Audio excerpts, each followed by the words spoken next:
A continuación, el maestro Óscar Mauricio Guerrafort. Tiene el uso de la palabra. Muy buenas tardes a todos, de verdad agradezco y agradecemos a todos los compañeros del INAI y me imagino también las organizaciones de la sociedad civil este espacio, de verdad, senadores, senadoras, ojalá pues lo que aquí se platique pueda en su momento plasmarse en el proyecto de dictamen que se hará de la ley federal.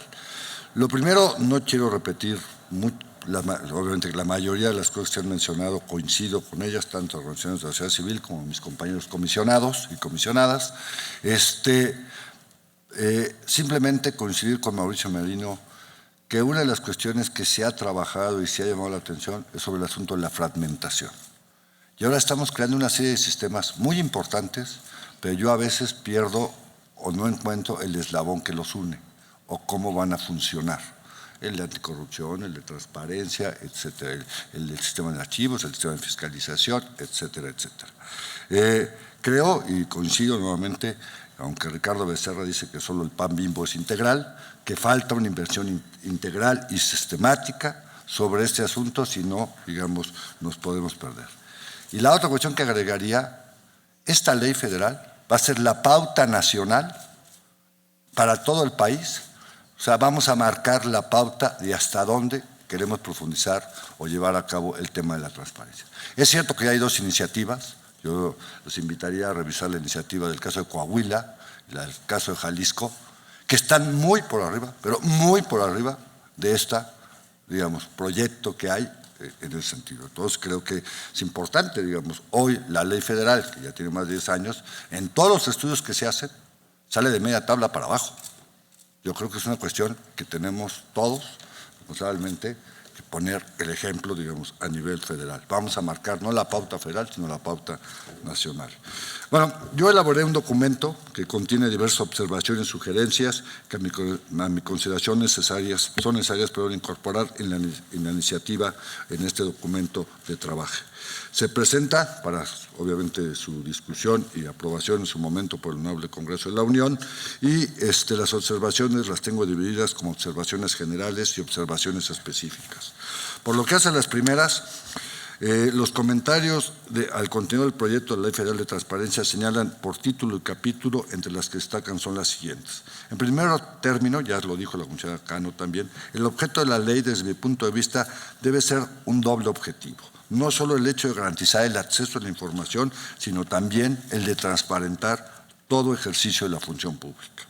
Otro aspecto es el correspondiente a las definiciones que deben estar contenidas en la Ley Federal de la materia, a efecto de dotar certeza a los diversos actores e instancias involucradas en los diversos procedimientos. Por lo tanto, se propone, entre otros, definir como, por ejemplo, ajustes razonables, datos abiertos, documento, expediente, información de acceso restringido, plataforma nacional, sistema nacional y lo que es versión pública. Otro aspecto, desde mi punto de vista es y más particular, es que deberíamos de reducir los plazos tanto en el procedimiento de acceso a la información como en el procedimiento del recurso de revisión a efectos de hacer más expedito el derecho. Sé que me estoy haciendo el jaraquiri, pero creo que de eso, digamos, se debe tratar.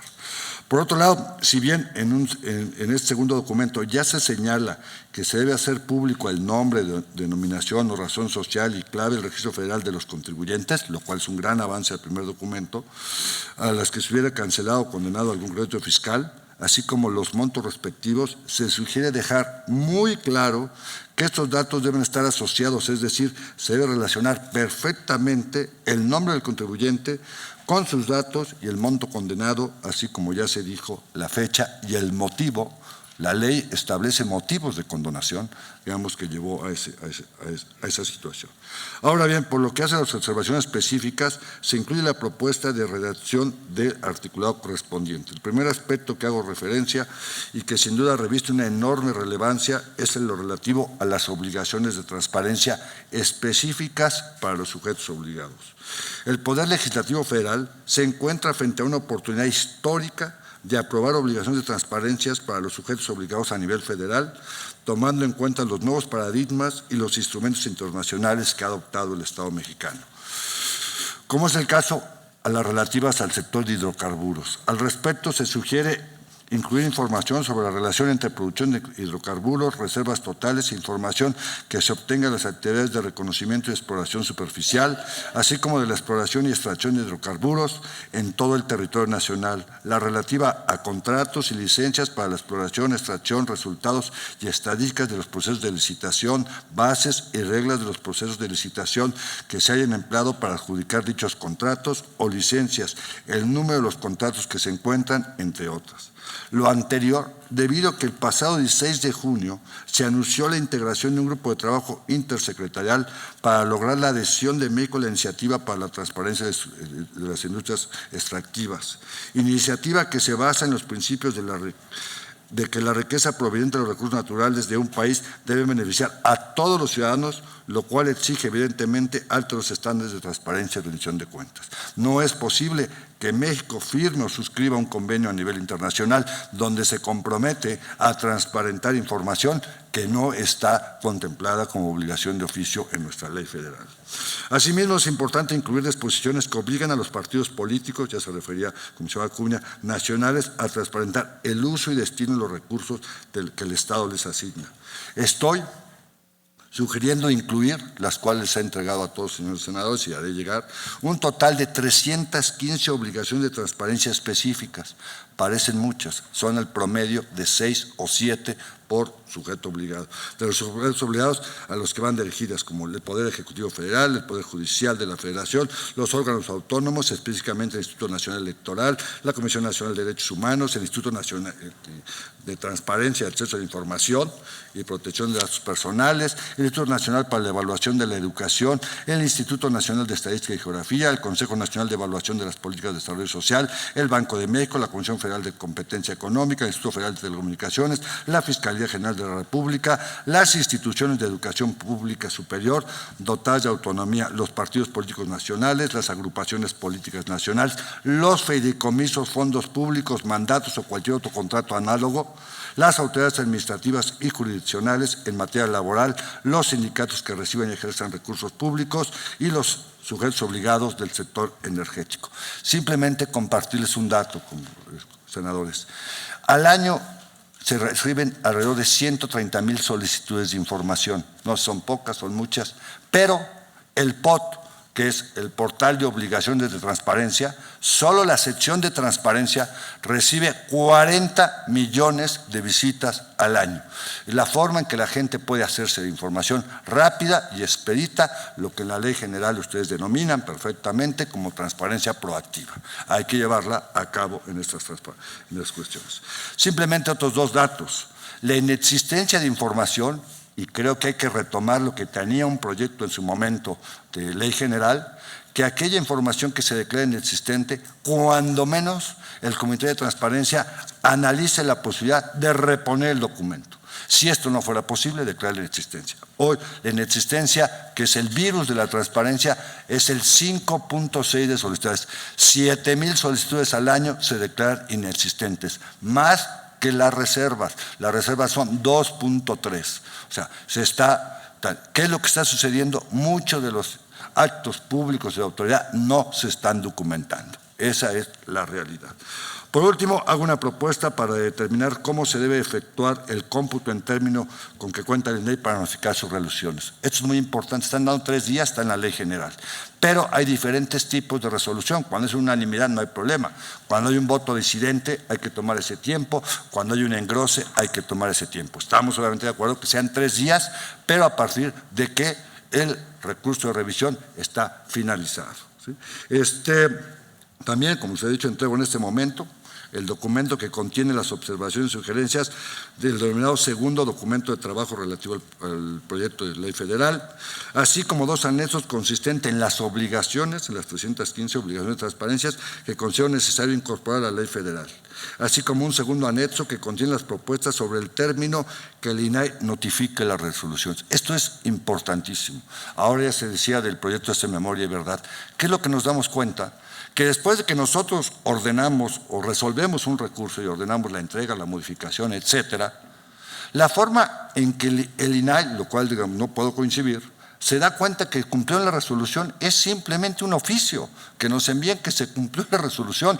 No tenemos la documentación que avale el cumplimiento. La única posibilidad es que el ciudadano interponga, digamos, una denuncia de que no fue cumplido. Es básico y elemental que el INAI tenga los instrumentos para que las resoluciones, si son en copia simple, se nos entregue una copia, si es electrónica, se nos entregue una copia, y si es visita en sitio, el INAI pueda en su momento, si así lo considera, llevar a cabo visitas de verificación del cumplimiento. Es la cereza del pastel y la estamos descuidando. O sea, todo el proceso termina en el cumplimiento de la resolución. Y eso nos permitiría tener información que, por ejemplo, podemos subir a lo que es la página que se está construyendo de Memoria y Verdad, entre otras cosas, y ver la posibilidad que mucha de esa información, igual que las obligaciones de oficio, evitarían cargas excesivas a los sujetos obligados de solicitudes de información si ya están cumplidas las resoluciones, se les puede entregar esa información, o si la información, como debe ser, está ya en un portal de internet.